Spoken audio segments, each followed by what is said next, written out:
All right, welcome. Hello. Everybody, welcome to the channel. I don't know what happened there. I had a major glitch. I came out to the studio an hour ago.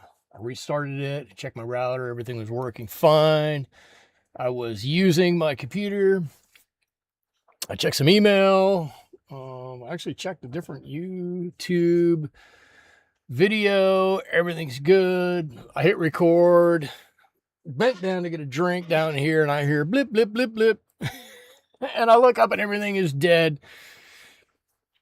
Like my router died. My computer was continually checking for connection. I texted my family, my wife in the house. Hey, did your internet die? And the answer came back, yeah, it just died. So I don't know what happened. I probably blew everything up, but that's okay. We're all here now. Let's take a deep breath, mostly just me. Let's calm down. Let's do some watercolor painting. Let's have some fun with this over on Twitch, which I think is that way. Vonda's over there. Hello, Vonda. And I got your painting that you sent me. I think it's fantastic. And I want to say a big thank you to you, Vonda. Vonda donated a little money to the channel, helped keep me going. So a big thank you to you there. Let's see. Tonight, the paper that I'm using, this is my Baohang watercolor paper. I think that's the way you say it.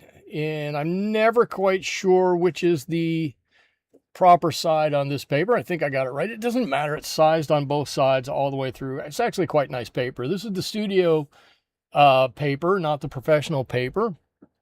For the most part, I'm going to be using, as I usually do, my King Art brushes. There you go. There's King Art right there. And on my right-hand side are my Engram paints, which a couple of those trays look like they need a bit of a refill. So I might have to invest in some new paints here coming up soon. So last week was a nice patriotic theme, and that went well-ish. I wasn't super happy with the outcome. I think I rushed it a little bit. Tonight we're going to do another bird. This one's something a little closer to home for me, is a chicken with a pair of Hulk arms. And if you don't know, you can actually buy or 3D print Hulk arms for your chicken. And I do think it's pretty funny. I don't suggest that people do it. I have a pair of them, or a set of them, for my hens, and they absolutely hate it. I'm not saying that has necessarily stopped me from putting it on them. But I don't do it. I don't do it often because they do not like it all that much. But it is funny. So I'm going to kind of heed some of my own advice, and I'm going to try to start from the top and paint down to some extent. For me, that means starting up here with some red on the crown of this girl, and I'm just going to drop some color on there. This is Pyrrole Red, a fantastic kind of a fire engine-y red that we're going to use for the crown here. And I don't want to put it on really strong. I want it to be a little bit of a weaker color, knowing that I'm going to have to go back and put another layer of this on, because I want this first layer to kind of be the highlight layer. Right, I don't want white on the crown. I don't think I need that, but I do want a lighter color up here. And I think that this Pyrrole Red will just fit the bill. Edie is here. Hello, Edie. Great to see you. Hope you had a great 4th of July. Actually, I hope everybody had a wonderful 4th of July. I got to go down. Not that this is big news in the rest of the country. I got to go down to the waterfront here and see a drone show instead of fireworks on the 4th of July.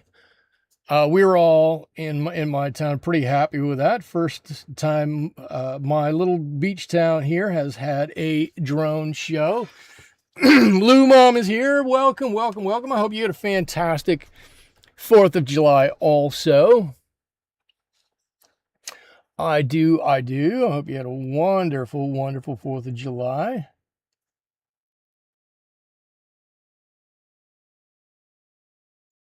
And like I said, we had a drone show. It was, I don't know, it seemed like it was like 50 drones or something. It wasn't all that big, but it was kind of fun. And like I said, it was the first time we had done it, so it was kind of interesting and fun. I'm hoping we're going to do it again instead of fireworks. I think I said it last week. Our whole town, the whole town I live in here, is a federally protected waterway. Right, we're right on the Pacific Ocean. A number of migration routes for birds here. We have some wild birds here that you don't get in other parts of the country, or you certainly don't get them in any quantity like you get them here. And every time when we light off 400,000 fireworks, I wonder what that does for them or to them, or how they feel about it. And now I don't have to worry about that. I mean, I worry more about I worry about them. I worry about the estuary and everything surrounding it too. Right? The birds just happen to be there, but the fish, the wildlife, we have some really cool species living here that you're not going to see in too many other areas of the country or the world. And I'm sure that our 4th of July celebration puts quite a bit of stress on them. Okay, so I've gone from my Pyrrole red, as you can see. I've moved on from my Pyrrole red to a bit of yellow ochre here. And I'm going to do most of this chicken in just this yellow ochre. And while I'm doing this, Edie and Blue, you guys are going to say what you did for the 4th of July, I hope so. Here in New York City, we had a drone show, fireworks, and tall ships. All right, cool. Tall ships are cool. We get a tall ship. We get a tall ship that comes in once a year and spends about a week here, and local school kids can go and interact with it. And probably much like the tall ship there, it's manned by an actual crew that lives on that ship nearly year round. And I don't know how they do it, but they do, and that's cool. I went down to see the tall ships a couple of times. They're awesome. I don't know how people used to do exploring in tall ships. That seems like too much work to me. I mean, that's a lot of work. I wouldn't have been a good sailor back in the day. I probably wouldn't be a good sailor now, to tell you the truth, but back in the day, that's a lot of work. That's probably too much work for me. You know what? I need an even bigger brush than this. I'm going to pull out my Casaneo big giant brush here. Let's just get this over quickly. Can really lay some paint on with this, and then we can get on to some other stuff. The fun where we start putting in some details.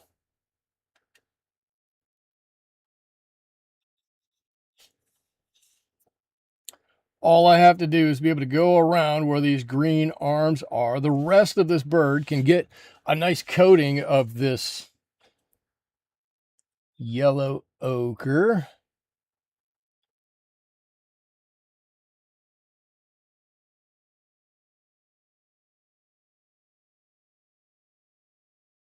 Being careful not to paint too much outside the lines. I mean, I can recover from it. It's a chicken. It's not life or death if you go outside the line. You can just move where a feather goes or something like that. But if I don't have to go outside the lines, I'm going to try not to. Edie says, you won't catch me on a boat. I get deathly seasick. That's too bad. I like boats. I love boats. I like going out on the boats. They're fun. But, you know, a sailboat is a lot of work. I raced sailboats for a while. I lived in West Michigan, and we'd go out on Lake Michigan and race sailboats every Wednesday and Saturday. That was fun, but they were small. and not that much work. I mean, they were a bit of work. You were tired afterwards, but not like a tall ship. But now that I'm old, I'm thinking a motorboat would be better. Maybe one of those pleasure pontoon boats. That's what I'm trying to think of. Maybe a pontoon boat would be kind of fun. I don't know, something like that. Vonda has come over from Twitch over to the YouTube side. Welcome, Vonda. My black schnauzer's not a fan of fireworks or the lightning or thunder. Yeah, I get that. That's another benefit of having a drone show, is it's almost completely quiet. I got there and had a nice view. It was, gosh, I don't know how far I was. Not far. I know if I'd had a stone and had wanted to, I could have thrown a stone and hit the drones. That's how close they were. They never got that far away from the crowd. Not that I would do that, or I'm not condoning that or anything. Just saying, that's using that as a reference. I hope everybody understands. That's how close they were. All right, I got this little spot. I got a couple of spots here I need to touch up. So right in between the wattles here, these are wattles. Anybody who doesn't know chicken anatomy, if there's one animal I know most of the anatomy of, other than maybe a dog or a cat, I got it with a chicken. I'm pretty much on it with a chicken. Around the crown here, there's a little bit of color just around the crown. And the side of the wing over here, I got just a little bit that we need to put on. And then we've got a moment or two to wait. And then we've got a moment or two to wait. Now I put this on. I kind of ignored one thing that I like to do. Not because I didn't want to do it, because it's hard to do with that big giant brush, or it's hard for me anyways with that big giant brush. And that is being certain not to put everything on in such a homogeneous layer that there's no interest to it. But that's basically what I've got, right? I like having some darker spots and some lighter spots. We didn't put them on this time. That's okay. That just gives us the opportunity to do it on the next layer. But we'll get there. But you're starting to see what this girl's looking like. A little bit. I'm not sure where I need to put this at. That's a little close for me. Hold on one second. Burp. Let me move this up. That's a little bit more comfortable for me. There we go. Commercial fireworks don't do much for me, Edie says. I like setting off fireworks myself. Unfortunately, they're illegal throughout all of New York. They're illegal they're not even illegal in all of California. They're illegal all of New York State. Whoops, I just bumped everything. I heard something back here. It's bugging me a little bit. I don't like hearing stuff behind me. Okay, so where do we go from here with this? Well, I wish I had last week's painting. I'm going to do this in the style that I think really looks nice. And while we're waiting for this to dry, I'm going to talk about this. So give me something I can point with. This will work out. This is my Cotman brush. I like to do two things. And I've painted like this for a while, and I really came to the realization last week during the stream and as I looked back on the stream. So what I like to do is have the top layer of something darker than the underlayer. Okay, follow me on this one. So for me, that means, I'm going to hold this up so you can see it. That means, whoops, this part of this chicken breast here is going to be darker than that arm back there, right? This part of her torso down here is going to be a little darker than her leg here, but also the edge of that leg and the edge of this arm are going to be, and the edge of this arm are going to be darker than what's behind it. Okay. Now back here, her rump back here, her rear flank, down here where it separates from the tail is going to be darker than some of the tail itself. But the edges of the tail back here are going to be darker than what's in here. So, and also her collar here, let me get in the frame. Her collar here is going to be darker, comes up like this, right around her neck feathers. They're going to be darker than the color right on her chest or on her breast here, right? So that's how we're going to do that. Also, I should say, I'll get a little warp in here. Since I do some kind of, it's not really outlining, but it's basically a bit of outlining all along the back of her neck here is going to be dark also. Right? Along her legs here is going to be dark. Anyway, you get what I'm talking about.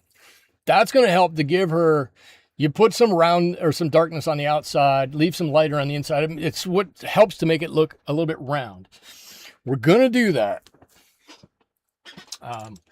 So that's where we're headed with this. And that's going to be a mixture of, I don't know, a little bit of this, more of this yellow ochre, maybe a little bit of burnt umber. Maybe we'll even throw some like alizarin crimson in there, maybe to give her more of an auburn kind of a look or something like that. But she's going to have some darker hair. Blue says, looking good, thank you. Edie says, it is fun, it's illegal here. And if it's legal, you need a permit. And if it's legal, you need a permit. Yeah, if it's legal, it's only legal a little bit, so that you need a permit. I was surprised to find out that you can light off fireworks almost anywhere in California. All you need is to do it. You can't do it on your private land, which is weird. You have to do it in a public open space, and they have a specific definition of what that public open space is. But we typically, we didn't do it this year.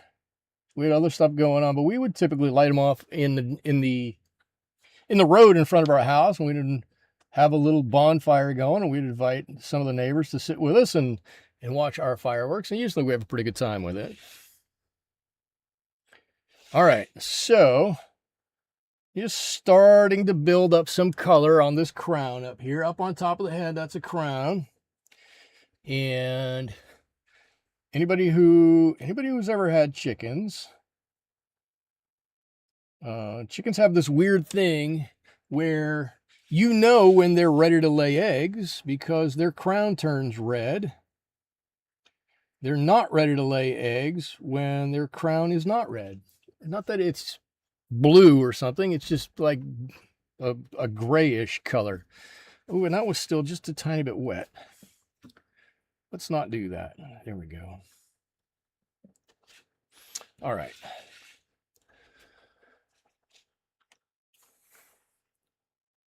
Oh, there we go. Okay, cool. That's good over there. And this will take a couple of coats on here. I'm going to not be afraid that we're going to get something on here that looks a little weird. I'm going to forge ahead with some of the coloring on here with complete faith that we're going to get this turned around and looking good, or not turned around anyways, but we're going to get this looking good. The more layers we add on here, light layers as we go. This is in its essence, this is a pretty simple picture. So we aren't going to have a million layers, and we're not going to have these giant washes that we have to do. We're just have a few little areas where we have to add a little extra touch to what we're doing. So this is going to be good. All right, all right. Let's see, what do we got here? We got this little, just in front of her ear over here, this little flap. Let's get some nice red on that. There we are.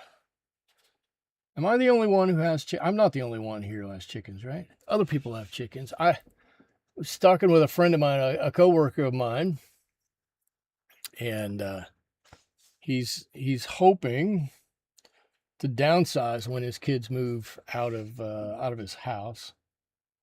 And he's like, well, we have only a few requirements. Yeah, cool. What are the requirements? Well, the requirements are we have room for a garden and a chicken coop. Cool, cool. I like those requirements. I'm with you. If you just don't need the garden though. All you need is room for the chickens. Easy, easy. In my town, chicken coops are allowed. So anybody who lives in a place, New York City, Edie, New York City, can you have chickens in New York? And I mean, unless you're downtown, right? I'll bet you there's some boroughs that you're allowed to have chickens. They must have chickens in New York City somewhere. They must. They must. I'm betting they do. All right, we got some good stuff going with this girl now. I've got some. I have chickens, but they're at the grocery store. Bum. No, no, no, no. Come on now. I'll tell you what, the chickens are fun pets. They are fun pets. They're fantastic pets. They're wonderful companions. They come over and they make fun noises with you and to you. And when you don't feel well, they know it. And they'll sit with you and do whatever it is you like to do. Mostly they just like to sit around, but that's okay. They do like to walk around and jump around and do all kind of crazy stuff too. Let's do this. Let's use some phthalo green, and let's mix into that a little bit of this cold yellow that's a Hansa yellow, and let's see what we get. Does this look like a hulkish color? My bet is this is going to be a hulkish color. So let's put a layer of Hulk green on here. I'll bet you Daniel Smith probably makes a color called Hulk. No, they couldn't call it Hulk green, could they? They'd have to pay DC Comics or Marvel Comics. I think it's DC. I don't know. They'd probably have to pay them royalty to use the term Hulk. Hulk Smash Green. something silly like that. That seems something that would be right up the Daniel Smith alley right there. All right, I'm going to mix a little bit more of that. Start with my yellow and then go into a little green. Okay. All right.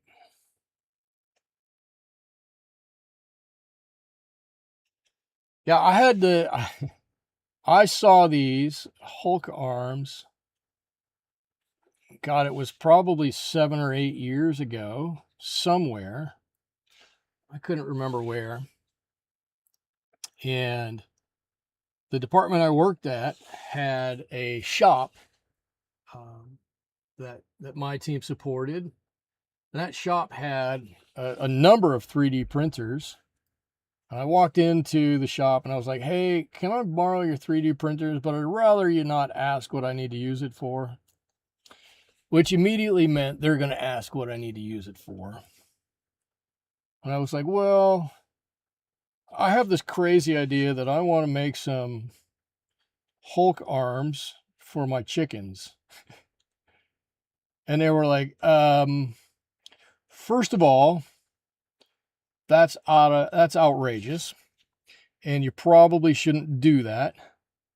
Second of all, if you give me the salt file and come back in an hour, I'll have 3 pairs for you. And I gave them the file and came back, and they had 3 or 4 different pairs in 3 or 4 different sizes. And I took them home and put them on my chickens, and I had a great laugh about it. The chickens didn't like it so much, but I thought it was hysterical. I thought it was absolutely hysterical. See, I'm just putting on a little extra color in a couple places here where there might possibly need to be a little shading. Oh, this arm, you can see that already. Okay, cool. See, that to me is a better start than the body of this chicken. I think the body of this chicken wasn't quite where I needed it to be, but that's okay. It's all right. We're going to get it where it needs to go.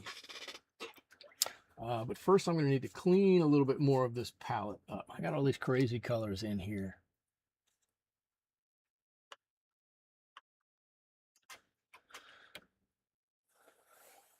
Okay, few people talked about what they did for 4th of July. Anybody have any plans this weekend coming up? I don't have any big plans. I'm hoping I'm going to find something.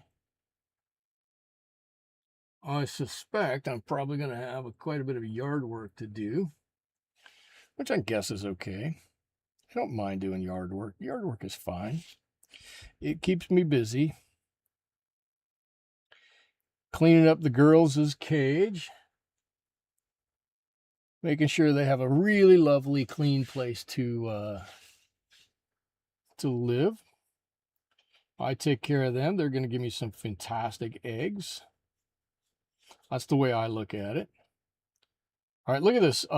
Just a little bit of that burnt umber, and these two colors together really can make a lovely color on their own. I think that looks nice. As part of a leg, I think that looks pretty nice right there. So we're going to come back on this on the top here and make this dark, and so that'll push this bit of that leg back a little bit. But I can't do more because I got that's a little wet. So you know what, let's come over here, do a little bit of this color over here now. All right, let's just do a little bit of this color over here. Let's get that. It's bugging me. I put a little piece of tape on my table,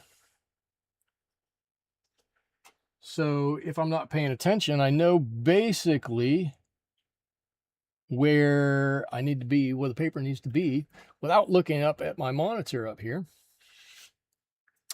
I know basically where this piece of paper needs to be in shot.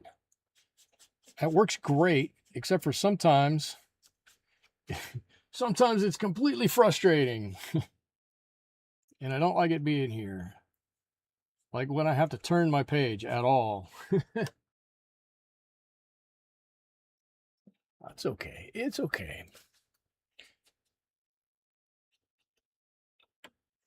All right, I'll tell you what. You guys just watch. I'm going to carry the conversation. I'm going to do the painting here. I'm going to try. Sometimes it's hard.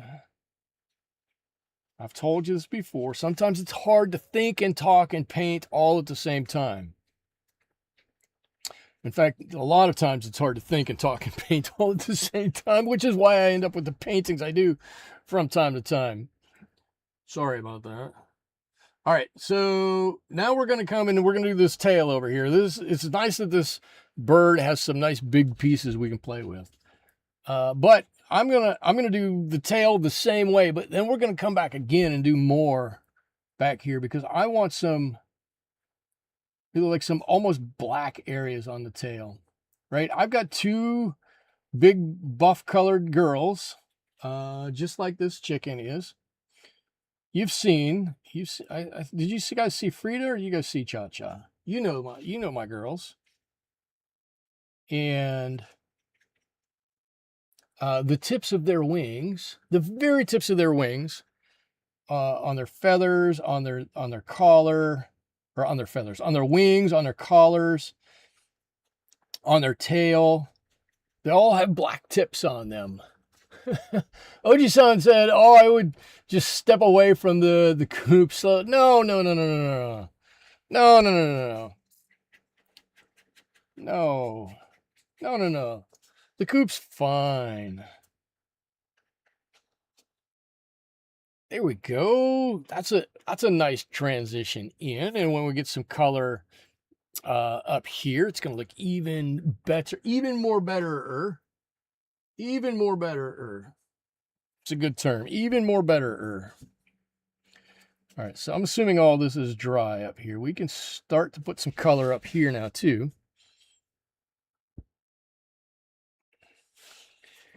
Eve, what can I not touch? My Hulk, I don't want to touch my Hulk arms. Oji-san, I hope you had a wonderful 4th of July. Or Canada Day.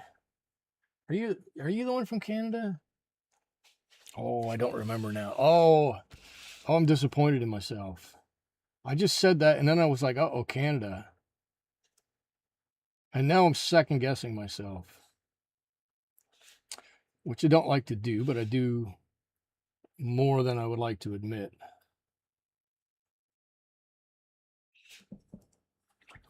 Now you have to make a Hulk Buster chicken. I'm gonna end up owing Marvel Comics a lot of money if I do a whole Hulk series here. Hulk Buster. I'm gonna have to do Thor. Oh no, I guess they're Marvel, right? DC. Oh, I don't know who they are. I don't have any idea. It's Marvel? See Marvel?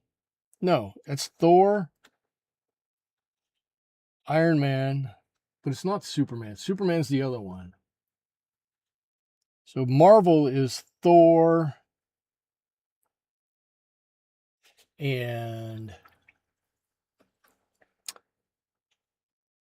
Iron Man and all of those ones, right? And Superman's the other one. Superman, Aquaman, Wonder Woman. I don't know. I can't figure it out. Okay, 4th of July, Arkansas, but I'm the one that used to live in Morro Bay. Well, you missed a fantastic drone show. You missed a fantastic drone show out over the bay, right over Tidelands Park. Anybody who wants to look it up, the drone show was right over top of Tidelands Park. I'm not even sure the name of the park that sits above Tidelands Park. That's where I was at. They closed all of Tidelands Park, brought in a couple of bands. They played through, the mayor spoke, all that kind of fun stuff. Yeah, the fun stuff that goes on at every 4th of July show. And then at 9 o'clock, isn't Superman DC? Okay, so DC maybe. I don't know. I don't know. You know what? I feel ashamed. I work in the tech industry. And I feel like so many of the people I work with would just know that off the top of their head. Who's in which comic book brand and who isn't. And I just don't know. They're going to kick me out of the club. They won't let me play with the big kids anymore for not knowing. Which actually is probably okay. All right, so look what we got going on here, right? Some wonderful color going on to this bird right now. We are going to have to darken up. I'm looking at this. We are going to have to darken up quite a bit. Up under here, up under here. Let's just dab some of this color on right now. A little bit of dark. And I'm okay if this finds its own way. This color kind of finds its own way underneath here. That'd be totally fine with me.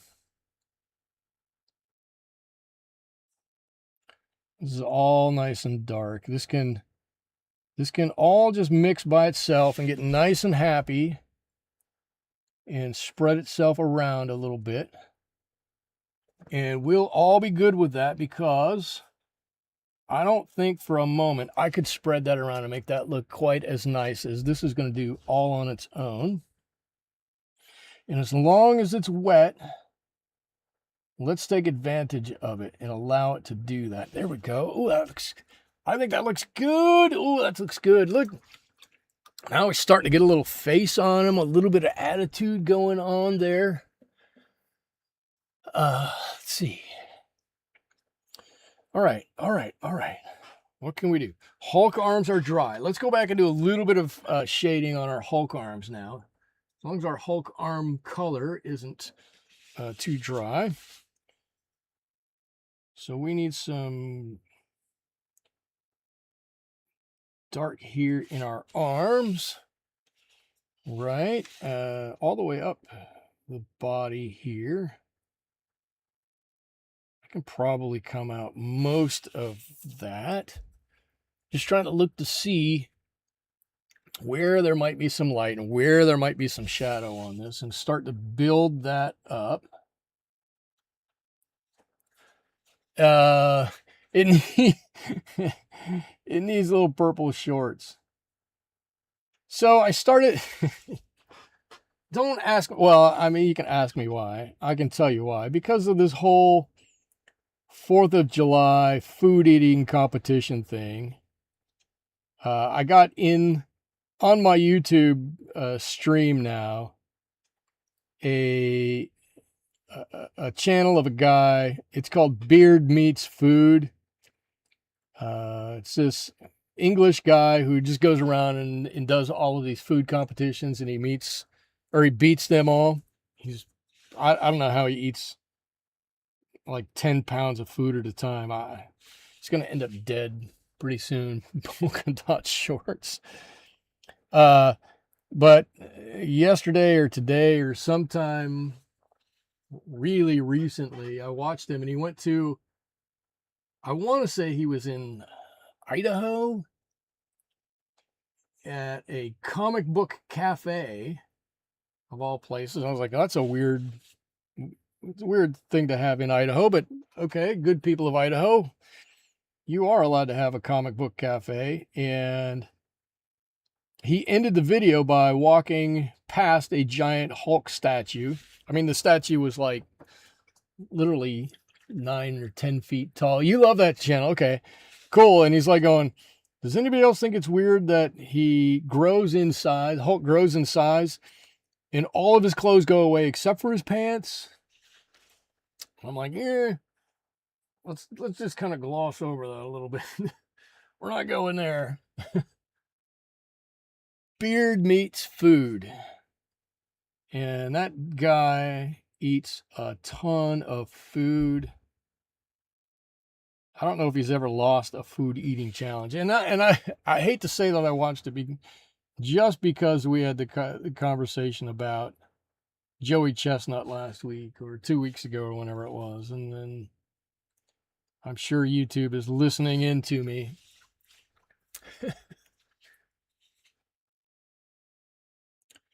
I am sure YouTube is listening in to me. The other problem I have is my youngest.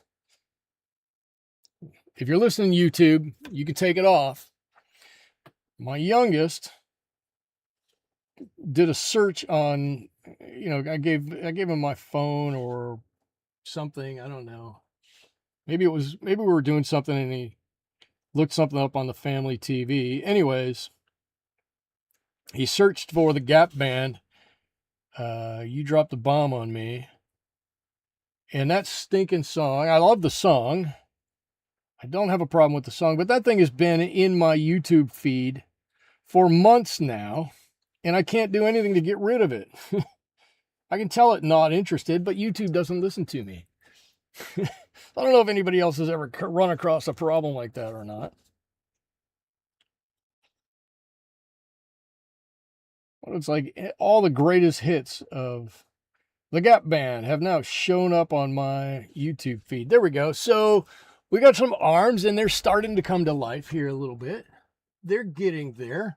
I think if we do a little bit, you know what? I was just going to do some work on them, but I'm not going to do any work on them. I'm going to let it be for a moment. And because the arms are wet now, and I really have to work on the middle section of this chicken, I'm going to not do that. I'm going to come down and I'm going to work on some legs down here. And I'm going to make the legs a little bit more biased towards the pink side down here. Not totally pink, but just a little bit of pinkness mixed with that same yellow ochre. And so you can see there's just a little bit of color on there. And I'm not, again, just like I did with the bird herself, I'm not trying to do too much with it. Just if I get a layer on there, I can go back and do everything else. But when we get the color on here and take a look at it for a second, then we'll put a little bit of extra color on here and start to add some of the darks. I got to wait just a second for it to dry. Not a lot, just a tiny little bit. Maybe a little bit more than I let it dry there, but that's okay. I always hear myself saying, well, that's okay. It doesn't matter, because you know what? So much watercolors. Everybody goes, oh, it's so hard. You can't save it. You can't, watercolor is such a hard medium. I'm like, no, as long as it's wet, you can go back over it. You can get a lot of color off. You can pull a lot of colors off if you need to, if you want to. It's fine. It's fine. It's fine. We got a lot of time to work and play with this. Get this to look just the way we want. Look, and she's got some nice legs here. Some nice bird legs. How does a guy fit 66 hot dogs and buns in his stomach? It's about 6.5 packs of hot dogs and 8 bags of buns. I don't know. I don't have any idea. I don't have any idea. It's a lot. It's a lot, and I'm glad I'm not doing it. He probably feels terrible, so uncomfortable the rest of the day or the next 2 days. And it's a lot. It's a lot, but he doesn't seem to have too many problems with it. And he doesn't seem to want to stop. So I'm like, you go, Joe. Your stomach stretches, right? Now is when I start going, well, this is how he does it. And I absolutely have no idea, but your stomach stretches. And I suspect that, and there's going to be some forcing it, I would suspect, but he eats so fast that his body doesn't have time to recognize that it's under that much stress or strain, is my best guess. Can you imagine the fat and salt loads? Yeah, the fat content and the salt content through the roof, right? And I don't know how many grams of preservatives, what kind of preservatives are in that. I can't imagine there's anything good in there, anything that's healthy for you inside a Nathan's hot dog. Well, any kind of a hot dog. I don't want to blame Nathan's, but any kind of a hot dog. I can't imagine there's anything good in there that you want to have 60 times the normal load in your body. It's so much. Oh my God. It's so much.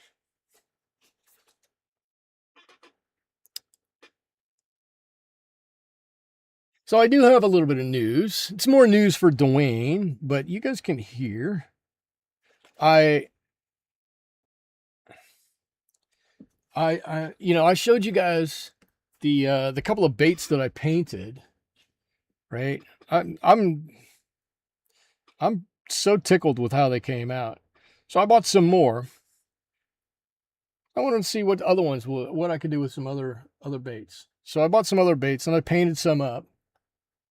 I took them out and fished with them and almost caught fish with a couple of them. I didn't, but I almost did. But I gave a couple to a friend of mine who has connections at Tackle Warehouse. And If you know Tackle Warehouse is one of the big major retailers of baits in the United States, or lures in the United States. Um, and I gave it to him, and he looked at it, and he was like, "You know what? This looks as good as anything you're going to buy, other than maybe some super top high end stuff. This looks as good as any of that stuff you're going to buy in a store." And I'm like, "Really?" He's like, "Yeah, this is pretty good." So I'm super stoked that was able to make some baits that look as good as they do. Super proud of them. Showed them to my mom too. My mom really liked them, but that doesn't mean a whole lot. I once worked with a guy who worked at a hot dog factory. Okay, a hot dog factory. Okay, and he said that when hot dogs are first made, they're white and have to be dyed pink. Oh, that's probably something I didn't need to know. They start off white and then have to be dyed pink. That just sounds so healthy. A little pink dye in there. Everybody needs a little pink dye in their diet. Oh, so terrible. All right. So look, now when I put this darker color on around that Hulk arm, look, doesn't it make it look better? Makes it look like it's going to stand out a little bit, right? Ooh, and when I turn it right side up now, I can tell that I need a little bit more color in a couple of places here. So let's put a little bit more color. I don't know, like that.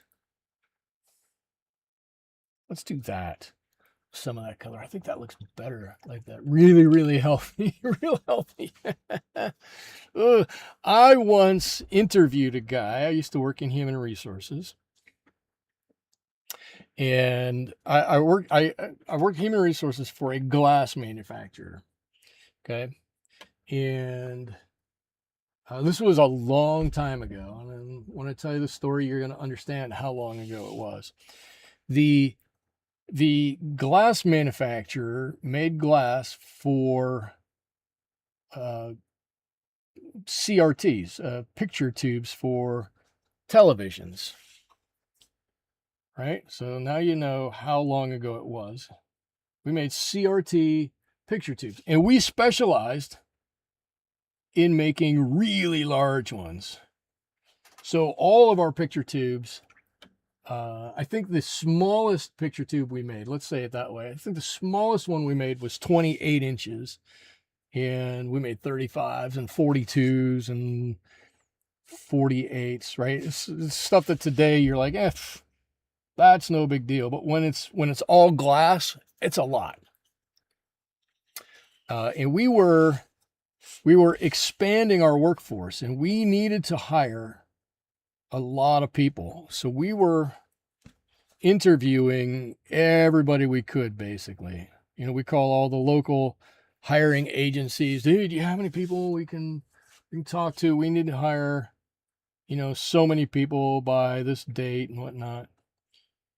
So I interviewed a guy who he didn't work at a Taco Bell restaurant. He worked at the Taco Bell place where they make the food, the beans and the meat and everything like that, and ship it out. Yes, CRT equals cathode ray tube. Yes. The old tube that was made out of glass, that was in your old TV, that weighed 4,000 pounds. That was it. And he was like, yeah. He goes, I used to eat Taco Bell all the time before I started working there. He goes, now, not so much. He's like, I can't do it. I'm like, it doesn't sound good. And now I don't want to eat there ever. He's like, yeah, maybe you want to skip that restaurant. but I'm sure it was probably pretty much the same as everything else. All right, so got some color here. I'm gonna see if I can pull some of this out, and having a little bit of dark around that arm, I should help to set this off a little bit. Right, give me a little bit of this yellow. Let's put a little bit of this yellow in here. Cool, I like where we're going with this. I like where this is heading. It may not be perfect quite yet, but I like the direction this one is going, and we're gonna get to somewhere that's really good. Just doing it a bit by bit by bit by bit by bit. We are getting there. Yeah, those big cathode ray tubes, man. We had our own gym there because the people handling those tubes had to be strong enough to pick. They had to pick two of them up, one in each hand, and take them while they're hot, not long out of the annealer. Right, that's not the furnace that they go in to form the glass, but that's where they reheat the glass and harden it. They would come out of there and they got these big gloves on. They'd pick them up from one line and set them on the next line. And I'm like, you guys are nuts for doing that. I'm like, there's no way. But those guys did it. Most of them did a fantastic job with it. All right, I think I'm going to continue this. I'm going to go right on down this side, and I'm just going to make a bigger puddle of that same mixture. And let's start right about here. Come right on up underneath Hulk's thumb here.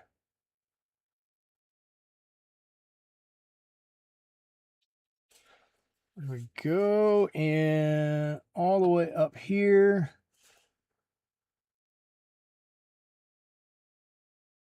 That's going to be good right there. And now I can grab some of this yellow, can put it in a bit of a mix and start to pull some of this color out. I will admit, I do love blending color out like this. I've said many times, this is one of the things that I think is the most fun to do with watercolors, is just to take a color, put it on, and see how far out you can get that color to come. Just this smooth blend that's going to come way out.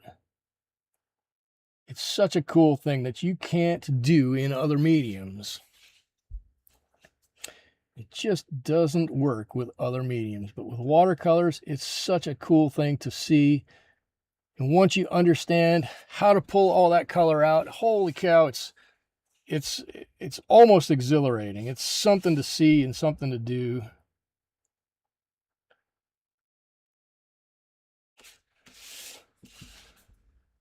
Cool, let's pull this, let's bring this all the way around this arm. And we should probably have a little bit of a shadow under there, right? So let's get a little bit of dark right underneath there. How about like that?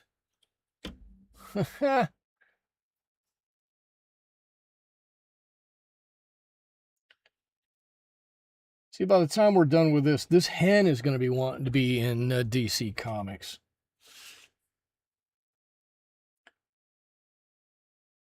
It's not She-Hulk, it's Hen-Hulk. I'll probably have to pitch that to some executives in the morning. Wouldn't be surprised if they'll be calling me up. Hey, Watercolors with Michael, we hear you have a great idea about a chicken turned superhero. Oh, yeah. Yeah, I got you on that one. Let's just talk about that for a second. I'll probably, it'll be sad. I'll probably have to give up watercolor painting to take up a life in comic bookery. Is that the profession? Is that what they call it? Comic bookery? Something like that. I don't know.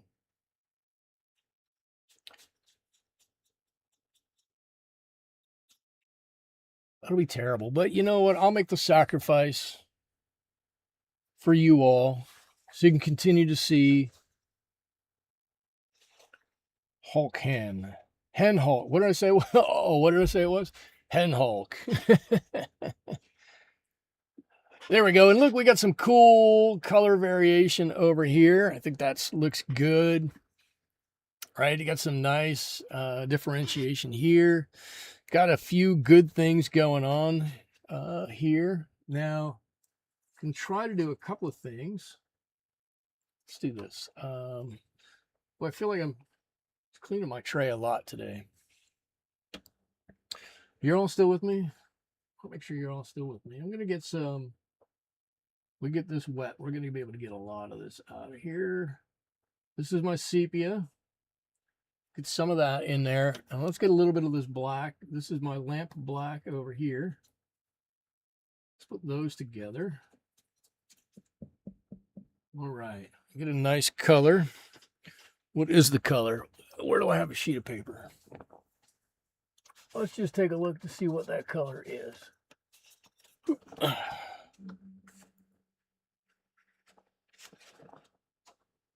That'll probably work. And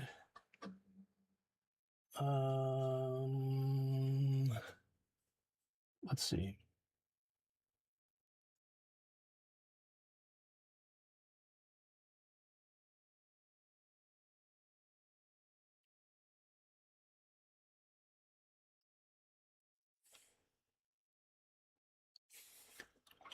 Just put a little bit of color up here.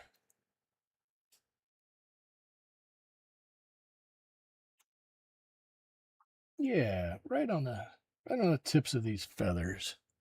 And I'm just mashing this color down a little bit. I'm not trying to get in a specific spot. I mean, maybe I'm getting in a little bit of a specific spot, but I just want that color to be at the tip of this. I'm okay if it's not, right? Whatever you want to call perfect. I'm totally fine if it's not that. I'm going to give some feathers here.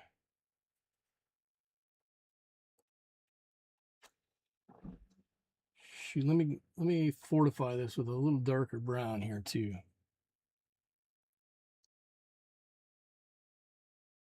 We're going to come back here. We'll come back there with a couple of feathers, but that's going to be the tip of her flight feathers. Not that they use a whole lot of flight feathers. That's a weird way to say it with a chicken, but those are her flight feathers.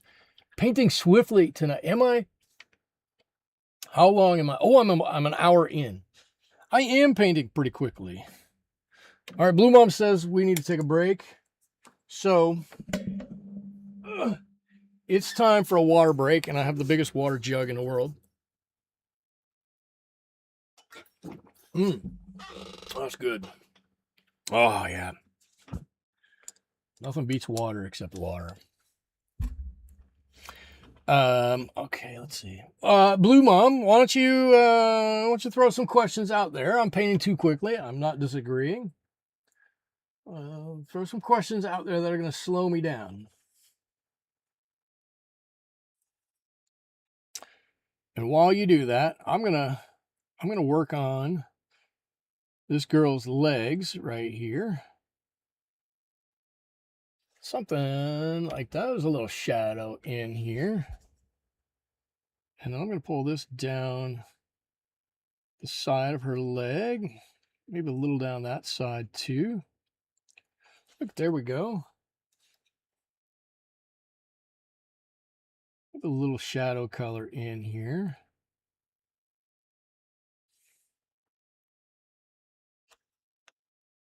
Something like this. I'm gonna sing just a little bit while I paint.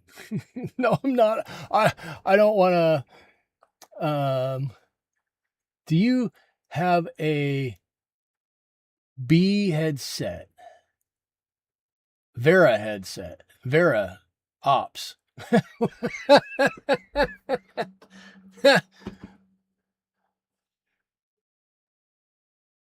I think I missed something in there.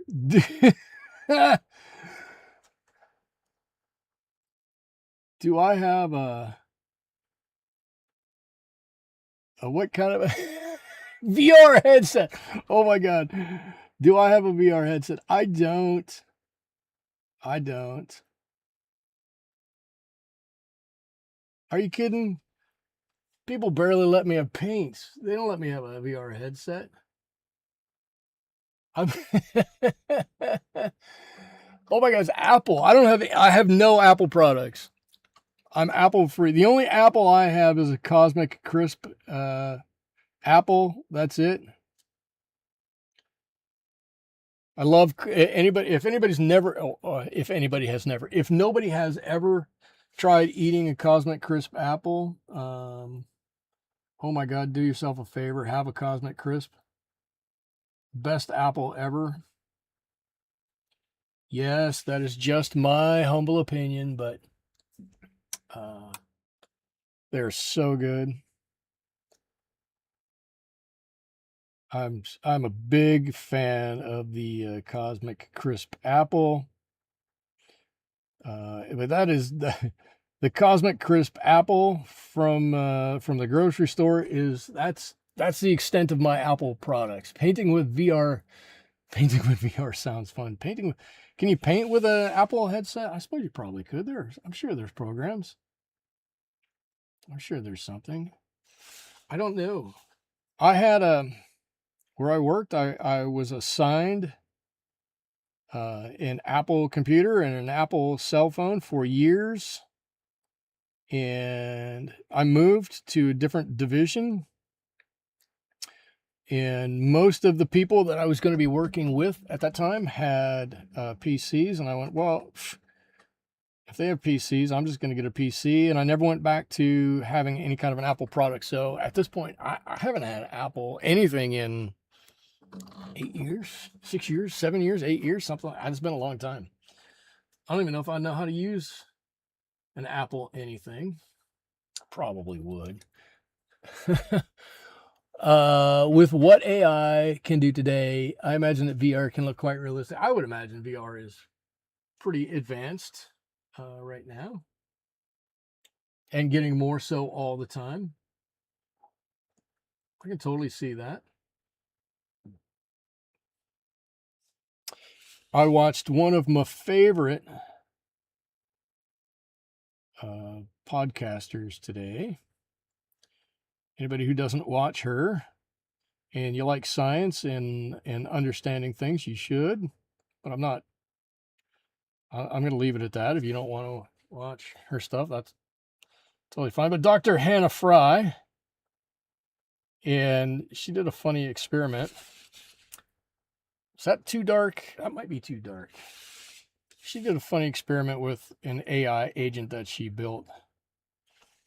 And just to see how far she or her team, really, it wasn't really her, how far her team could push AI to do a number of things. And she built an AI agent that she kind of put to work to try to get some potholes in the road fixed and to take on a bunch of other causes over there in England land where she lives. And that thing would generate and send out email. You know, it's not actually thinking, it's just searching for copies of other things and doing what it thinks other people would do. But it would send out emails to the town council. It would do all kinds of things. And I was like, holy cow, that's starting to get a little scary. Now it's not actually a thinking machine at this point, but it's operating similarly to one. All right, look, so we got some fingers on our Hulk here. And we got this big old arm over here. And I'm trying to just grab a little bit of this extra paint and get it off of here so it's not all one color. There we go. You can see his arm there. Ready to do a little Hulk smashing. There's his arm. Oh my God, that's hysterical.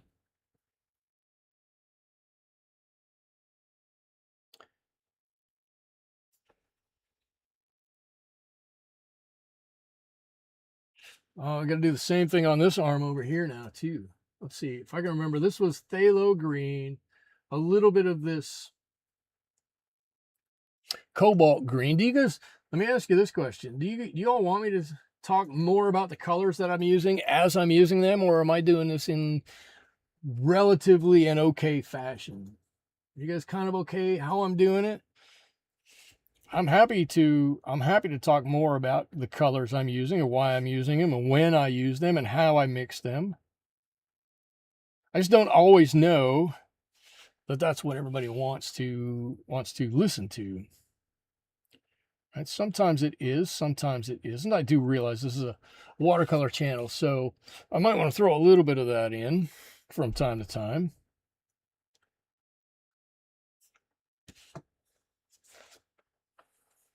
But sometimes I've asked that question before. I've asked that question in the past, and sometimes I get the answer, no, we just want to watch you paint, and you can tell stories, and that's cool, and we'll interact. And sometimes I get, yeah, you know what? It kind of would be nice if you talked about the paint and how you're using it and your thought process behind it and stuff like that before. So I know that that everybody changes a little bit from here, not from here, from time to time. So I want to throw that back out there. Blue Mom, you're saying you're good. I don't know. I don't know. Some days I feel like I'm a better painter than others. I suppose everybody goes through that, right? Some days I'm like going, what, seriously, what was I thinking? I have no idea what I was doing there.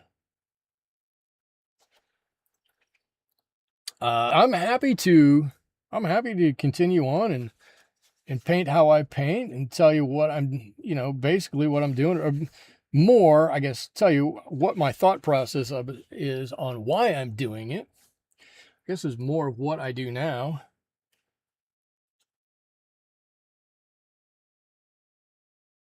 But I'm happy to talk about any of the painting that I do. I tell you guys all the time, I love answering questions while I do this.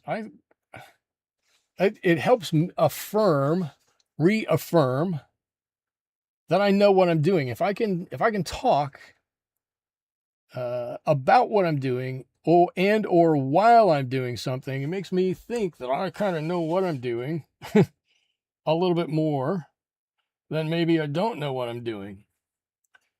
We're going to have the debate on whether I know what I'm doing or not. I'm happy to have that debate. Because there might be a big debate on whether I know what I'm doing. That's okay. But what I'm doing right now is I'm just trying to get some shading in here so you can see a little bit of, the sinew on his arm here. And you can see some, he's got, let's see, how would you see it? There you go. Like kind of like that. So you can see some fingers here, and I guess his fist is kind of like, or his thumb is kind of like that. There you go. Kind of like, well, maybe from the, I don't know. I'd have to twist around this way to do it. That's the wrong hand. That's the wrong Hulk hand. But I'm happy to do a little bit more of that. If anybody has an interest in hearing a little bit more of the what and the why and the how, rather than just the kind of standard what I've been doing here. All right, I'm trying to work in kind of a second row of feathers here. Kind of a second row.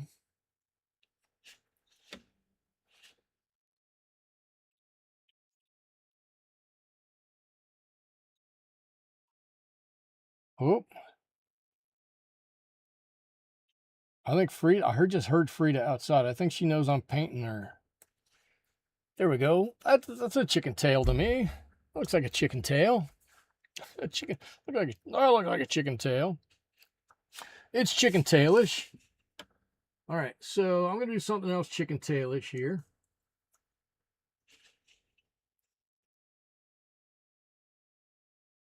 And I'm going to put some, I'm going to do that same thing here on her collar. There we go. Clean my brush.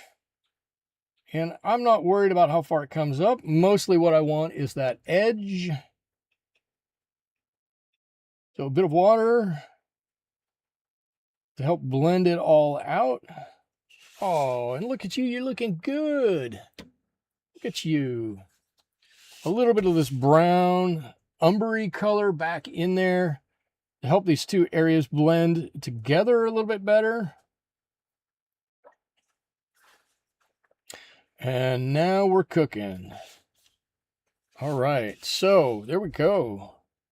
There are all her neck feathers. Oh, yes, she's looking good. I think she's looking good.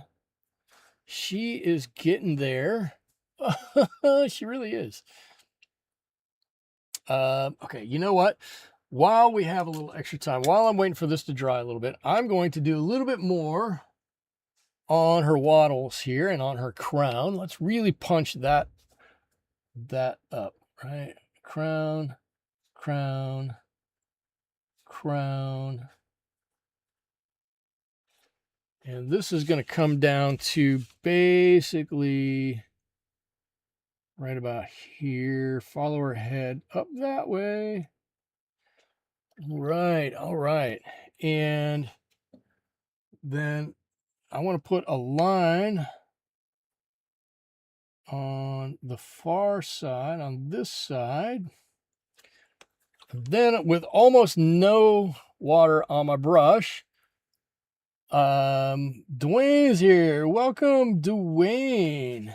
Great to see you here, man. There we go. Almost no water on that brush. Just basically pushing that paint around a little bit. Just a little bit.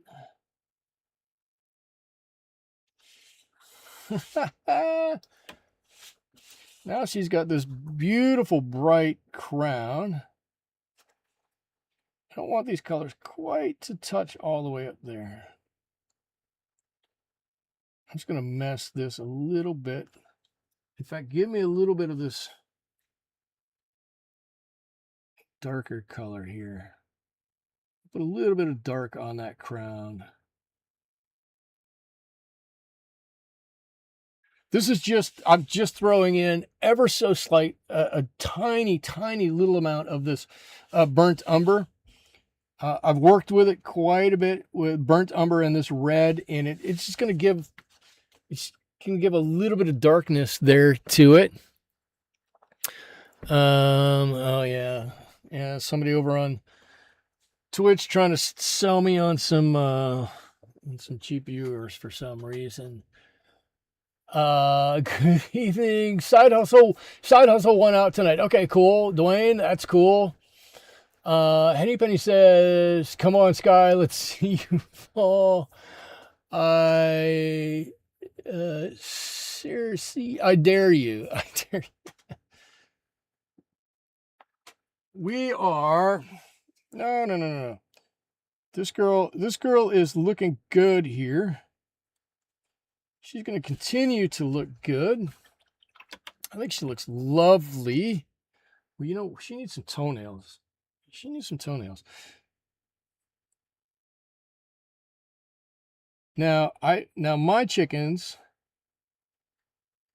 I have 2 buff chickens. I have what's called a blue chicken. She's gray, but she's called a blue chicken. I have a black chicken, and I have a barred rock chicken, which is black and gray chicken. And it's really interesting that their toenails match pretty closely the color of their feathers. All of them. Except for Betty, who's black and white, and she has like that color. I'm like, I don't know how that happened, Betty. how are your toenails not the same color as your fur? Your fur. Good job, Michael, as your fur, just like everybody else's. But that's okay. That's totally okay. And I think Blue who has these dark gray, almost black toenails. Dahlia, who is a black chicken, does have completely black toenails, but Blue has all of her toenails are this dark color, except for one, which is very light and which is very weird. Also, she's an odd bird, literally, pun intended. All right, I'm gonna mix just a tiniest bit of maroon into that color, and actually, you know what? Let's make a little of our own purple in here. Let's make a little of our own purple. Let's throw some purple in here. I think purple would help us out. Just like, oh, maybe not quite like that. Didn't mean for those colors to touch. But purple is going to help us get this nice deep shadow in here. There we go. There we go.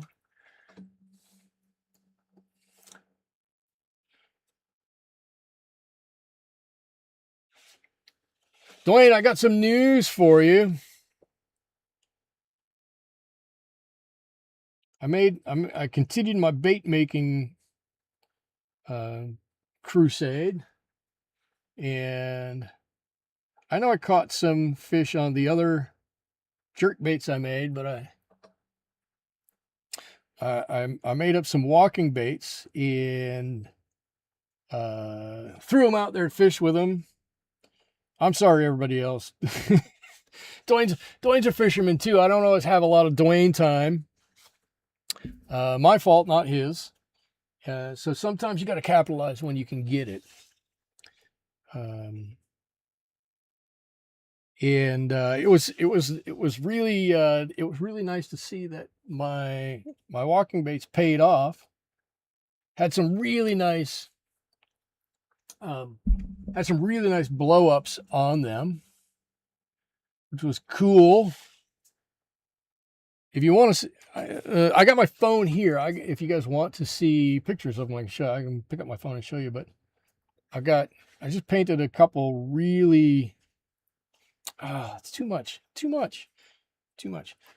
Painted a couple really basically. Ow! And I just stabbed myself. Look, I didn't put eyes on it yet, but I got a black one and a white one. I used one of these over the weekend. Got a whole bunch of blow-ups on that. This one obviously I didn't use. And that one just stabbed me again. They've got some really sticky hooks on them. All right, let's see. Oh, we got a whole eyeball we need to do here, don't we? What am I doing? I'm not paying attention. We got an eye that we need to color, and I'm going to leave this red around the eye, that original color, knowing that that's going to help that eye stand out a bit. iPad tonight can't type. That's that's all good. All good.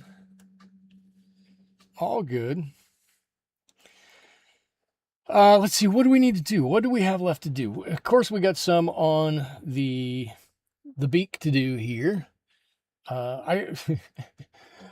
When I was making that image, let me show you the image. Where's my reference photo? That image obviously is an AI image, right? I like to give AI about 40 different prompts to make something up. It makes something up, and then I try to manipulate it and tell it what I want, what I liked and what I didn't like, and why it's good and why it's bad. And then I settle on something and get back to it. And now I forgot exactly what I was going to say. Oh, I know what I was going to say. And so this image I went back and forth and back and forth and back and forth with Chat GPT to get right. Right, I'm gonna use right in air quotes here to get it to look like I wanted it to look. And one of the criteria was she had to be a little angry looking. She couldn't look too nice. She couldn't look too friendly. Because why would she look overly friendly when she's wearing these Hulk arms, which I think are actually pretty fabulous. Okay, let's see. What do we want to do here? I got a little bit of extra work to do on the body here. I want to give some more shape, some more definition, some more shadowing down here. We're going to do that with a bigger brush. The tail, I'm kind of okay with. The eye, we got to do an eyeball. We got to do an eyeball. Let's take our color over here. Let's put some of this. Let's put some of this orange in it. Let's give her a nice orangey eyeball here.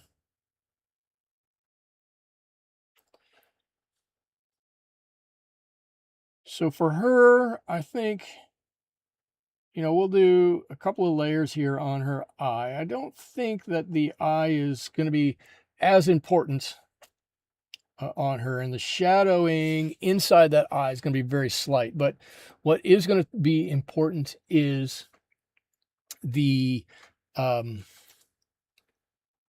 shoot, the highlight on there. I'm like, all of a sudden I forgot what I was talking about. The highlight. So while we're waiting for a couple of things here, let's come back and let's start adding all of our third layer, our third layer on these, our darkest or darker layer of things, right? I want to make sure we get some really dark areas in here. So that's going to be this area through here, right? It's really dark up into here. And some of these really dark areas are going to greatly help. Is anything wet over here if I set my arm on it? Help set off some of these lighter areas. Right? Well, I'm going to say they really should do that. Crochet is here over on Twitch. Welcome, Crochet. Glad to have you here. I'm just painting a chicken. Yeah, it's a run-of-your-mill chicken. There's nothing special about this chicken other than, you know, she's a big comic book fan, probably, maybe, I don't know. But I like her. So, hello, you're being seen over on YouTube, restreaming on both services this evening. Right, a little bit of that yellow ochre in there. Let's get some of this wonderful,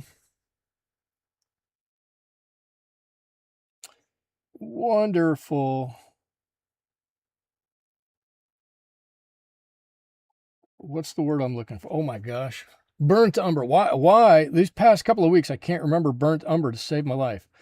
Wonderful burnt umber color on there. It's going to warm this up. That black, that lamp black there, that can get so cold so quickly. And we don't want it to be that cold.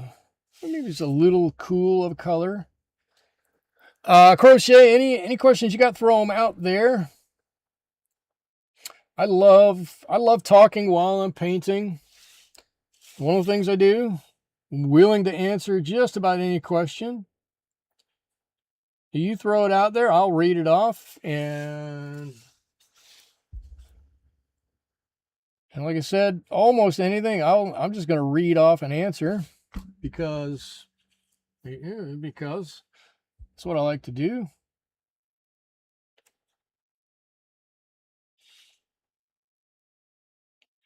All right. Is my burnt umber PBR7? It's a great question. So I'm going to answer by saying I don't know, because I lost my color card. And I can't pull it up, but I do happen to have their catalog. And we can look up burnt umber, which is here, and it is PBR number 7. Calcined natural iron oxide is what the actual pigment in this is. It is quite light fast, and it is a staining, which this is a semi-transparent and a granulating or sedimentary paint. There you go. Most of my my colors are M-gram colors that I have. All of my M-gram colors in here, or all of the colors I have in here are M-gram colors. Let me say it that way. That brand uses all PBR7s for siennas and umbers. That could be true. Sienna, yep, burnt sienna, PBR7, raw umber, PBR7. Yeah, it looks like you're right. Raw sienna, PBR7. There you go. That's it. You nailed it. You totally nailed it. All right, let's see. Got some more darkening that we need to do here. I want to get some underneath this arm, which should help to set it off a little bit. Right, come on. Yeah, let's come all the way around here. Here, all around those fingers. You can come down this way a little bit. We're going to go right into some of this, a little bit of this umber and a little bit of this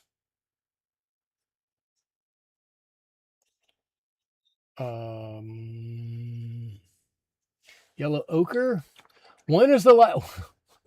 Wait, oh, Edie's gone. Edie, I have to go. Have a great weekend, Edie. Thank you for stopping by. Blue's got an interesting question. When is the last time I have fallen? So I have a good answer for you.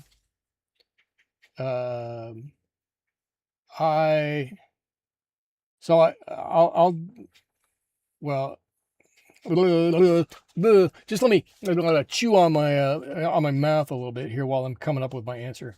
So I was laughing at myself 2 weeks ago because I almost fell. I was so close to falling. I was fishing, right? What a surprise, right? Yeah, what a shock. I know. I was out fishing, and I fish from shore. I'm a shore fisherman. I don't have a boat or a kayak or anything like that. So some other goodly fishermen had been fishing from shore and had built a rock walkway out to a larger rock out in the lake. And I kind of told myself, I can walk out there and fish from out there. Yes, it's 6 feet further out. It's not, in all reality, all that much further out than I am when I stand on shore, but it's 6 feet. If I don't get out there, I'm never going to catch a fish, right? Well, blah, blah, blah, blah, blah. Cool. So I walked out there and proceeded to get a bite on my bait, which is all cool. It's all well and good. Awesome. I'm going to catch a fish, right? Yep. Well, I went to set the hook. I'm standing out on those rocks. I went to set the hook. I lost my balance. So I almost fell off that rock. The little pathway of rocks back to the shore is about 1 foot wide. So I'm off balance. I don't want to fall into water because it's a reservoir, and they have a rule there that there's no bodily contact allowed with the water, which is you know, it's just fine. I'm trying to abide by that. So I don't want to fall into the water. So I had to start hopping. I had to start hopping so that I wouldn't fall into the water. And as soon as I hopped, I didn't fall over, but I felt like I pulled a muscle in my leg. This is like a comedy of errors. I felt like I pulled a muscle in my leg. I was able to hop back to shore, where I did lose my balance and stumbled and almost fell over, but put my hand down just in time so that I didn't. And then the whole time I'm trying to reel this fish in, hoping that I don't lose it, because if I do lose it, well, that's one less fish that I'm going to catch. And I can't stand not catching a whole boatload of fish each time I go out. That was, to me, it got done. Or that whole sequence got done. I lost the fish. I'm falling over. I'm barely able to stand up. I'm not having a good time for about, I don't know, 5 minutes or whatever, right? It was actually a quite funny kind of a circumstance. I'm sitting there by myself laughing at myself. But I didn't actually fall over that time. The last time that I fell over was about 6 months ago, also when I was out fishing. And I did hook it. I hooked into a different fish. I'm a whole different spot of the lake. Hooked into a fish. Wasn't paying attention to where I'm standing because I'm looking out there at the lake. Tripped on a rock, fell over, broke my reel. I broke a part off my reel. And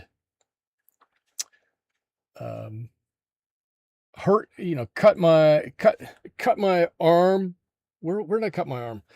Somewhere I cut my arm. I don't remember where I cut my arm. Anyway, I had blood running down my arm. I tore my pants. But that time I did catch the fish. And I know I didn't feel well and kind of felt like I had to wobble, or hobble all the way out of the lake. And I was about a mile and a half from the gate when I did that. So that's the last time I fell, and the last time I almost fell. I was so close. Neither time was I having a lot of fun in there. Well, I shouldn't say that. I was fishing. I was enjoying being outside in the elements, and when you can spend some time doing something you like in an environment you like, you're never in a bad mood. So I can't say I was not enjoying it, but could have been enjoying it more. I tore the knee on my pants. Yep, put a giant hole in them. It was not good. It was a bad sight. Nobody wants to see me in torn pants. Yep, that's how it happened. I've fallen twice at that goofy lake. Both times I've broken fishing gear. Luckily, I haven't broken me. Just little bits of me have been broken, but not all of me. But it's such an enjoyable place to be, and such a fun thing to do. I can't stop not going. I can't stop going. I just enjoy it too much. Just enjoy it so much. All right, let's see. What do we got to do? A little bit of shadow on this bird's eye here. Just a little, let's make it a little purplish here. All right, cool. Just like that. We're always trying to get close. Dwayne, you're exactly right. No matter where you're at, you convince yourself, if I can just get another foot out there, if I can just go another 2 feet, if I could just cast it 6 inches further, I'm sure I'm going to catch an extra fish. It never happens that way. Well, maybe it does from time to time. It seldom happens that way. I guess that's the proper way to say it. Seldom ever happens that way. But it doesn't mean you don't try. It's the journey. It's the having fun with it. I'm glad I was fishing by myself that day, or those days, though. I'd have been fishing with my buddy from work. I'd have never heard the end of it. And in fact, now that I've told the story on here, probably some people from work are going to hear it, and I'll never hear the end of it. Which is okay, whatever. We all have little accidents from time to time. It's all good. There we go. Look at that eyeball. Oh, look. She's not happy. We gotta get a highlight on her. That's going to look great. She is not a happy camper. Is this the smallest brush I have? I need a little smaller brush. I must have a small, tiny little small brush. I got one right here. I'll just walk down this fallen tree. Yes. Oh, I've done that. Oh, this tree that's just been underwater for 6 months, but the water level has dropped. I'll just walk out on it. Yes, it's all covered in slime and still a little damp. I'll be fine. It won't matter at all. And 3 minutes later, you're pulling yourself out of the water because you've fallen and you can't get up. You're like Clarapella.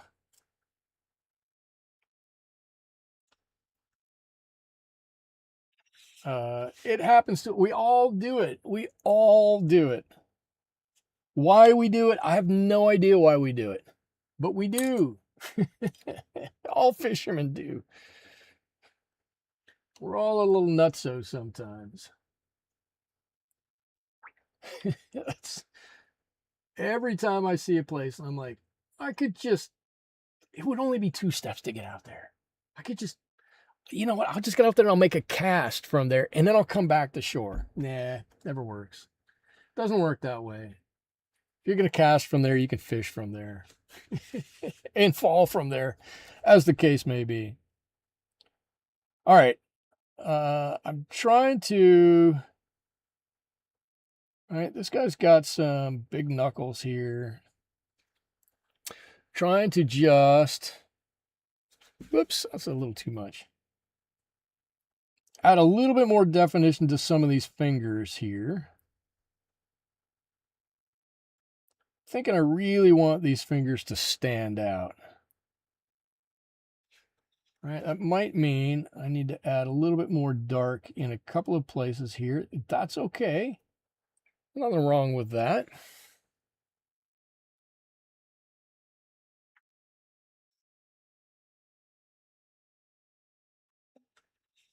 Let's just add it where we think it needs to go. I got this little tiny brush, and this is basically that same green mixture that I've been using, right? It's a little bit of, well, I guess this is a little bit of cobalt green. This is a little bit of the phthalo green, and then I threw a little bit of, well, like there might be a little, I guess I did put a little bit of the yellow in there, but that's the yellow we'd used before. And then a little bit of the olive green. There's our olive. Where's our olive green? There's our olive green. Look at that beautiful. Of course, I've got the smallest brush I've got. There we go. Look at that beautiful color. I don't know if it reminds me of an olive. It's more olive drab. And then our phthalo green. Everybody knows my love of phthalo green. Look at that. And our cobalt green. Let's put it on the end here. Oh, there's our greens all together. And if we mix them all up, we're just going to get a nice mid-tone to dark green in there. You mix the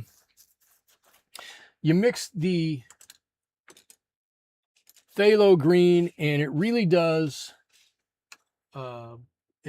calm down. I know a lot of people don't like to use phthalo green because it can be so overpowering, but it really does calm down quite a bit when you mix it with other colors. It on the surface it doesn't play well with others, but in reality it does kind of play well with others. And Blue is saying my story is funny. My tragic falling. My tragic falling is funny, and it is. And it kind of is. I'm okay with that. I'm not above making fun of, poking fun at myself a little bit. Come on. We all have had happy accidents like that.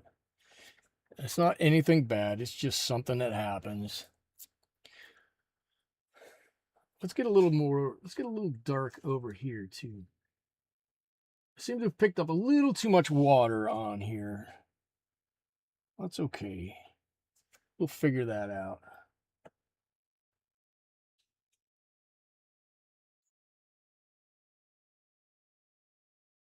That's okay. There we go.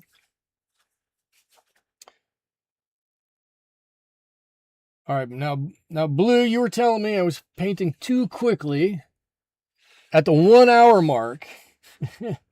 At the 1 hour mark, I was painting too quickly. Now I'm at the 2 hour. Oh, I'm at the 1 hour and 40-minute mark, and I'm still going. I don't know if I'm still painting too quickly or not. I don't feel like I've slowed down appreciably. I just think there was more to do. Oh, look at those hands. Big Hulk hands. Oh my God, that's so funny. That's so funny. Big giant Hulk hands. Let's give a highlight on there. And you know what? Let's give a highlight on the beak here too.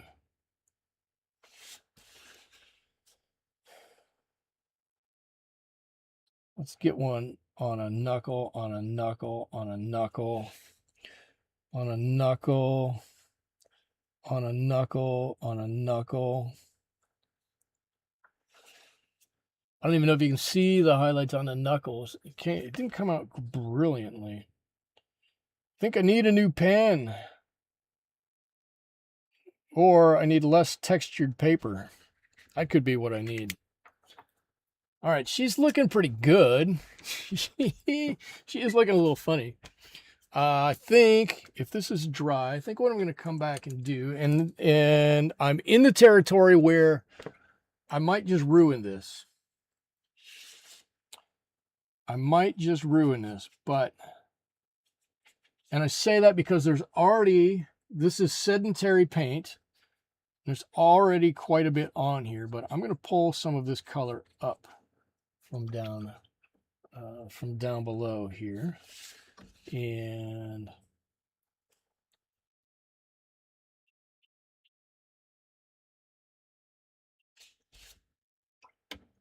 this yellow ochre is semi-transparent, which means it's slightly opaque, depending on how you look at it. So each successive layer you put on it, you can really see what's been built up over the last layer. But I want this to, maybe I should have just put some umber on there. I want it to look almost a little shadowy down there, but it's definitely darker there than it would be up here up on her breast up here, right? Up on her chest area. All right, I think she's looking pretty good. Most of her is looking pretty stinking good. Maybe we'll just put a little bit of dark here. I don't even think we need that much. But that's going to even out that color quite a bit, I think. I think. It looks good. It looks good. Now, we can't just have her standing on nothing. Right? That's probably not fair to her. So we're going to put her on a little something. We're going to put a little shadow underneath her. Where's my neutral tint? I'm going to take my brown, whatever this was. I'm going to put some neutral tint in that. That's mostly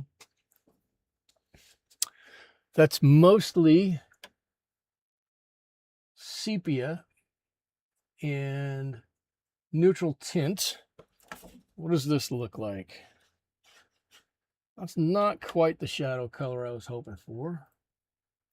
Let's purple that up just a little bit. This is my cobalt violet, and that looks like a better color to me. Can you see that? That looks more gray. That's more purpley. I like my shadows a little bit more purpley. But they don't have to be. What's the most embarrassing thing that has happened to me? Holy cow. What is the most embarrassing thing that has ever happened to me? Ooh, that's a good question. I don't know the answer to that. I don't know that I've ever really thought about that. What is the most embarrassing thing that has happened to me? I've never really been in a situation where I went, "Oh my God, I'm so embarrassed," and ran away and anything like that.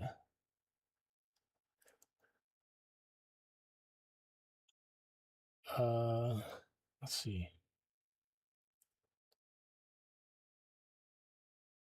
Let's give her a nice big shadow over there. So it goes over there.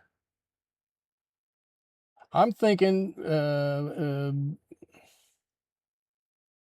Blue. I'm not ignoring the question request. I'm not sure I've got a great answer for you because I don't know that I've been ever like super embarrassed about something. I'm sure there have been times I've been plenty embarrassed. There must have been.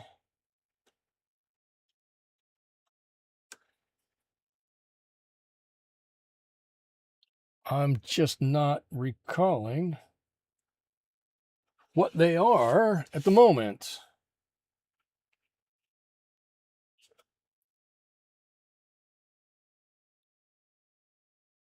But there we go. Now she's got a little bit of shadow underneath her. You know what? Let's pull this forward a little bit. Let's pull this forward a little bit and pull this forward a little bit. Give her a little shadow underneath those toes. That did get a little too dark. That's okay. And let's give her a little bit on this side. We'll just engulf that whole toe in shadow like that. And then somewhere underneath here, we should have some reflected light. So I'm going to take just a little bit of that yellow ochre and drop in there to give a little bit of reflected light. It kind of looks like she's standing there. Got some light coming. I'm not sure which way that light is coming down, to tell you the truth. It doesn't matter at all. It really doesn't matter. There we go. All right. That's close to being all of it. Is there anything else we need to do as I'm looking at this? Right? We could probably take a very small brush like this and a light wash like that, or like this one. Nice and watery. And we probably could put on a couple of marks here and there. I'm going to do that.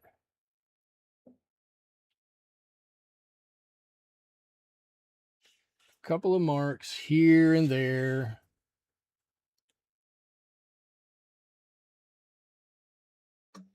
And I'm going to do some in, let's see, I'm going to do a couple back here. And I already know I'm probably going to have to hold this up for you guys to see these. And these are some of these marks. The object of these marks is not really to put any detail on here, which sounds ridiculous. But follow me on this. The reason for these marks is to add contour. And when you look at it, I want your mind to know from these marks exactly the way the shape of this bird is. Right? So you're going to see here, when you see these marks, exactly what I'm talking about. Right? So in some cases, and I'm putting them on the little groups of twos and three. Well, I guess I'm putting them on the threes and fours and maybe fives. Right? Different sizes, different ones here and there. But what I want is for you to know what the shape of this bird is without, I want your mind to tell you without you having to think about it, without you knowing about it. You're going to look at it and you're going to go, oh, okay, cool. I know exactly what the shape of this bird is. And I'm going to force your mind to tell you that by putting on a few of these little lines here and there. And I promise you it's going to work when you finally get to see it. And then we have one thing to do after that,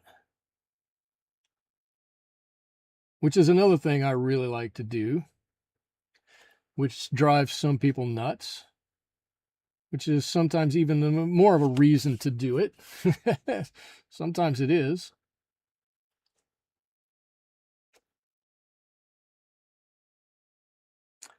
But I like it. I think it really sets things off a little bit, helps us out.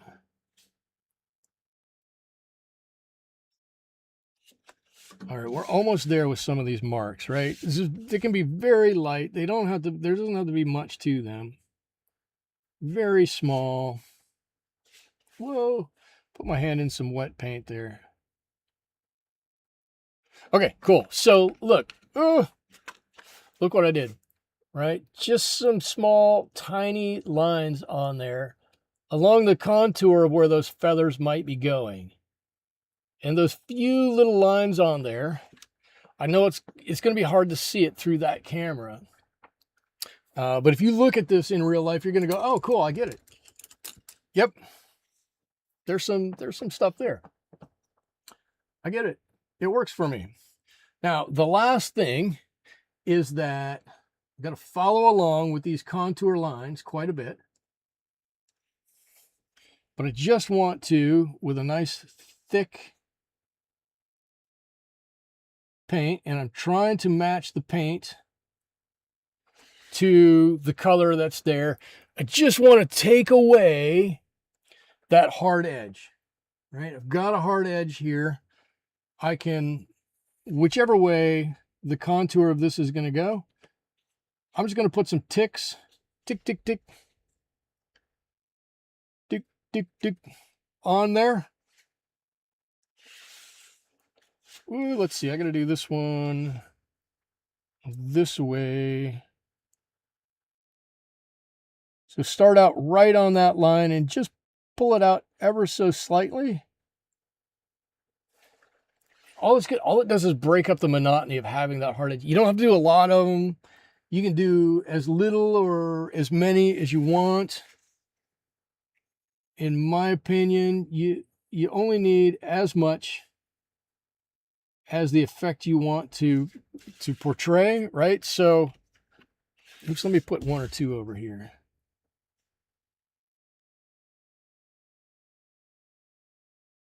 Okay, cool. So this is what I've done. Right along that edge, look, just a couple of lines. Couple of lines there, couple of lines there, some on that hind leg there. It's just a line that's going to make what was a straight line into a jagged line. Oh, you know what? I got to do some here. Don't ask me why it's effective or why you can put it on and it makes people feel better about what you're painting. But it does. Just that little something there helps with people's brain understand that it's not, there's more there than meets the eye. There we go. Okay, cool. So I think I think that's where I'm going to finish this up. I'm going to sign this right there. I I actually like this. I think it looks great. I'm not wild about the shadow area. I should have moved the shadow, but I saw the reference photo over there. Where's the reference photo? Over there, and that shadow's skewed a little bit. So I wanted to do it more like that, but it doesn't matter. It doesn't matter because this chickie girl has turned out fantastic. I'm going to give some lines here, here, here. Here, here, here. Couple of lines right around that eye. Okay, cool. Done. Now I'm done. I didn't see that before. All right. So that's what I got for you this evening. I think it looks great. I think that's a better representation than that. I think it looks fantastic. We've got, where's my pointer? You can see that this sticks out from the body, right? You can see that this is in front of that. You can see that that is behind this. You can see that that is behind this, right? So we have some dimensionality front to back, right? Front to back, we have that dimensionality. So we can see a layer and a layer and a layer and a layer, right? You know, and then there's a layer behind and there's a layer behind. So we have that. So we start to have some dimensionality. In my mind, this is kind of the stylized way that I've been taking things and the kind of the way I'm probably going to continue to take things. Darker around the edges, right? Let's make you understand where one layer ends and the next layer starts. We could have probably done a better bit with layering here, but I like that we've got some darker down here and some lighter up here, right? You can see that this is lighter all across here, and as you go underneath, it gets dark. But we do have this cool shadow underneath this arm, and we've got a shadow kind of around this arm over here. And you might not be able to tell exactly that these are specific fingers or whatnot, but they're close enough, right? You know what it is. We've all seen the Hulk. I do like the way her legs look down here. Maybe a few harder edges than I would have liked down here. I could probably come back and soften these up a little bit. I don't know. Yeah, that would soften right up. I don't know that I need to. Really? I already say this and I've already halfway done with it. Yeah, it's totally mostly done. Softened up. I like them even better now. Just scrubbed out a little bit of that color and softened those lines a little bit. I like her legs even better now. I think they look better. But I think this has been fantastic. For me, it's been fun to paint. Dwayne says, looks great again. I think you can paint anything. I can paint anything. It's just most things are going to look terrible. But I had fun with this. I hope you guys had fun with this. A little, you know, it's a little maybe tongue-in-cheek. If you guys want to see me paint anything, put it in the comments down below. Don't put it necessarily in the chat. Well, for me, chat's over there. I think for you guys, chat's over there. But put it in the comments down below or send me a line sometime throughout the week. So I'll get to see that. And I'm totally up for doing a user challenge. So feel free to challenge me. I hope you guys have a great rest of your evening. I hope you ever have a great rest of your week. I hope you're able to join me back here again next week when we do something equally as weird, probably. Until then, thank you all for joining me and helping to make my Wednesday enjoyable. Until next time, thanks so much. Bye-bye.